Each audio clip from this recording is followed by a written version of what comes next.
Ngayon, diretso tayo sa pinakapunto natin, buddies, no? Bakit tayo nagpa-test dig dito? Okay, so itong tinatayuan ko, yan. Dito araw sa kaliwa. So, ang bato na to, itong maliit na bato na to, apakan ko. Mayroon tong tinatawag na linearity sa harap ko. May bato dyan sa gitna. Tapos sa dulo, may malaking bato na mayroong dalawang hole na parang mata na nakatingin dito. Yan. So pag titingnan mong bato na malaki na big boulder marker, naka-fix yan. Then yan ang lock point ng big site dito sa likod ko. So yan. So pag galing ka doon, travel ka dito, naka 45 degrees ang angle yan papunta dito sa tinatayuan ko. Pakita lang natin compass buddies. Ganito ang gamit niya. Okay. Yan. 2 to 5 degrees. Tatamaan natin yung big boulder. Yan. Na may sukat na mga 10 yards. Then, pabalik tayo 45 degrees back azimuth dito sa tinatayuan ko. Okay. Ang mangganda nito buddies, okay. Itong formation na to ay tinatawag natin na circular formation. Mayroon siyang bato na lumalabas na naka-fix. 1, 2, 3, 4, 5. So 5 bato. Tinatawag natin to sa geometric pattern ng Trisor-Borean layout ng mga Japanese na circular pattern. Okay. So, hindi natin galawan yan, no? Kasi yan ang boundary ng big site na to. Ngayon, itong bato na to, nakausli. Papakita ko lang mamaya. So, ang nangyari, dito tayo mag-view. Okay. Ang nangyari nito, may formation itong bato eh. Itong bato na to, na pabilog, hugis ito ng pagong na nakaganon. Nakadapa. Yan, oh. Ito yung ulo niya. Kita naman, yan. Yan. Ulo niya. Yung dalawa, paa, yung sa likod. So pag i-connect natin, circular, may formation siya na likod ng pagong. Ito yung ulo niya, nakaturo doon sa creek, sa tubig. So galing siya sa taas, pabalik na siya sa tubig. Siguro nangingitlog dito. Yun ang yun ang secrecy ng pagong. Ang pagong buddies, mabubuhay siya sa tubig, mabubuhay siya sa lupa. Yan ang sikreto. So, ngayon, diretso tayo sa pinahukay natin. Okay. Ito pakiano, demo. Sa hindi pa natin nag-testing ito testing lang ito buddies ha. Hindi natin i-5x5 kasi marami pa tayong remap. Ito siya, nakalabas to. Yan. Itong sabi ko na circular pero may bato dito sa gitna. Okay. So kinuha natin. Ito yung posisyon niya. So nakalabas siya. So pagkuha, ito na ang lumabas.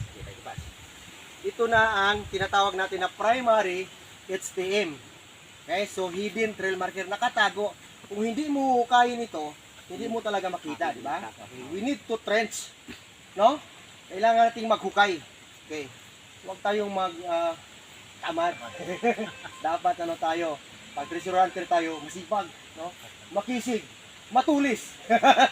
Oh, yan, matapang. Saka mabait. Yan pinag-importante. Okay. Ganito. Importante ang mahalaga. So ngayon, ito na posisyon. So pag dito ako sa lock point dulo niya, makikita natin yan. Tingnan nyo ang formation ng bato. Sloping. So ibig sabihin, nakaayon sa terrain. Ang terrain na to, medyo elevated dito. Drop point niya is sloping to the creek. Okay. So yan din ang posisyon sa ilalim ng bato. Ibig sabihin, nakaayon siya sa terrain ng lugar. Okay. So ngayon nang lininis natin buddies, lumabas. Ito, may kanto to eh. Ito. Kantunado talaga. Yan. Yan, may isa pang HCM dyan. Ito, sa paghukay natin, tamago ito eh. Itlog. Kasi pag pagong, may itlog talaga yan. Lalabas talaga yung tamago. Okay. Snooping sa buddies. Okay. So ngayon, hindi pa na 1 foot ha. Kunti lang ang kinuha.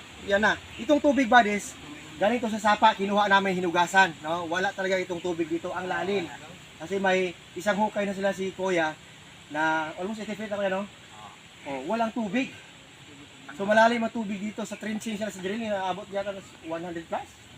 Oo, ganun. So hopefully Walang tubig to. No? Then hopefully, may tatargetin tayo na medyo mababaw lang. Yan ang hinahanap natin eh, no?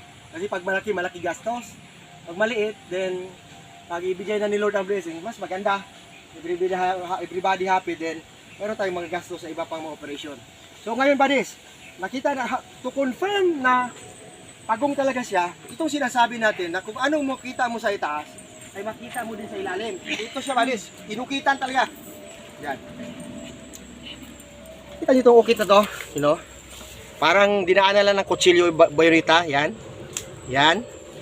Hindi sa circular ha. Yan. Parang likod ng pagong. Tapos dito, you know, may almost, may V cut, yan. Naka-pointing here, okay? So sa drop po niya. Ito, talagang hole ito. Dito nakapatong yung bato. Yan. Yan siya.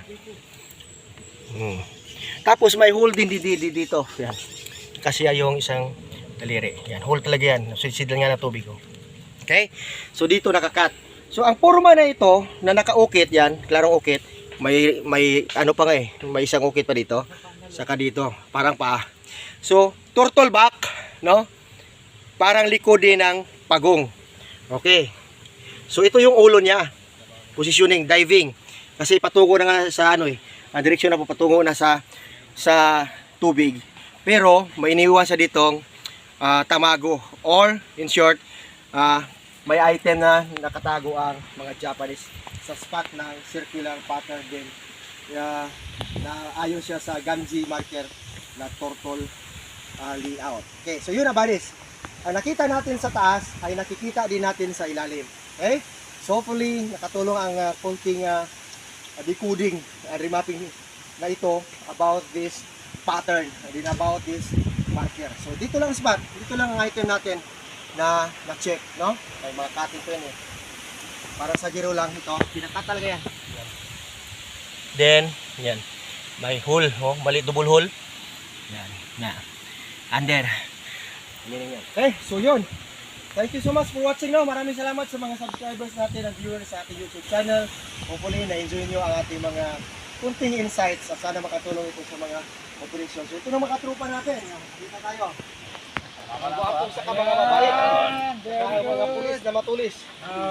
Okay, so ito. Sama natin sila si Pastor, si Kuya, Bro, saka si Bro Eddie. So, Team Brandy.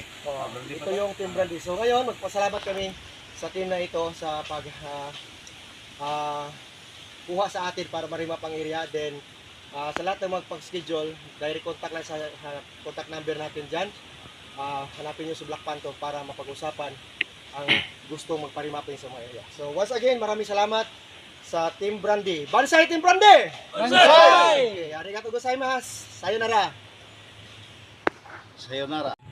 Konnichiwa, buddies. This is Chris Sniper at sa mga oras na ito ay kakatapos na namin ng remapping session. No? Sa kalahati, hindi namin natatapos ang 2 hectares, buddies. Pambira, hindi makaya. Ang power. Ito kasi kuya, ang laki ng lupain eh. So, always kalahati lang na remap.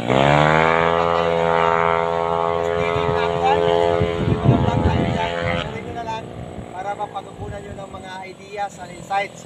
So ngayon, gusto kong magpasalamat sa mga tropa natin dito sa Cavite na mga sobrang mga mabait talaga. Okay, so I would like to say arigatou gozaimasu sa Team Brandy. Then ngayon, ito yung may-ari si Kuya. Then mga tropa natin, no? May mga best friend pa dito nangyari. Okay? Yan si Padre ang contact person natin.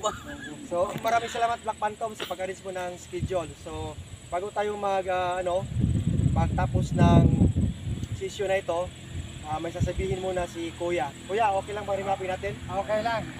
Unang-una, salamat ako sa Panginoon, pangalawa kay Sniper at sa kanyang grupo. Si Black Phantom, maraming salamat at pinaunlakan mo ang aming pag-anyaya sa iyong bossing na si Chris. At higit sa lahat ay sa kanyang poging kasama. Richard. Si Richard, si Komando. Okay. At sana hindi lang sila ngayon makarating at sa susunod na panahon ay magkita-kita tayo. Paling ulit.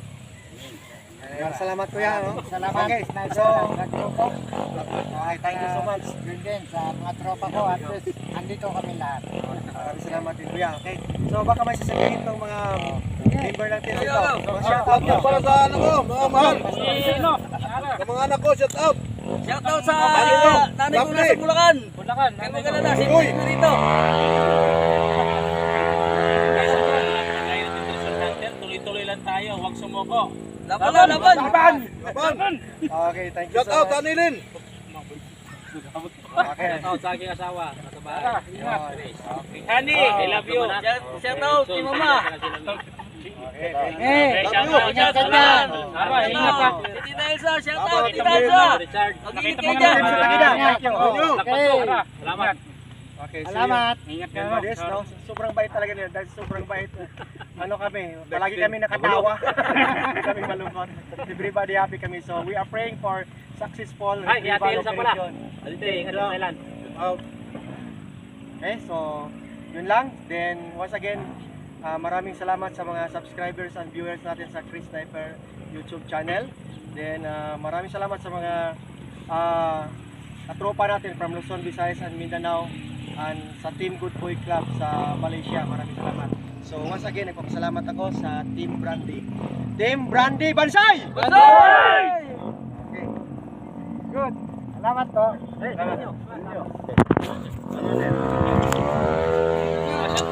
Okay, shoutout pa. Tony Parker. Okay, thank you. Tulkimso. Okay. Okay, so ito ba yung mga tropa natin dito, no? Bogs Richards, maraming salamat sa bodyguard natin. Pari Dodds, maraming salamat. Pasundo kami mamaya. Mag-airplane naman tayo papuntang Mindanao. So ito yung Team Brandy na mga gwapo, mga pugi, mga matulis, ano? Oh, at higit sa lahat mga mabait. Once again, thank you very much. Arigato gozaimasu. Bansai Team Brandy. Bansay. Hansay!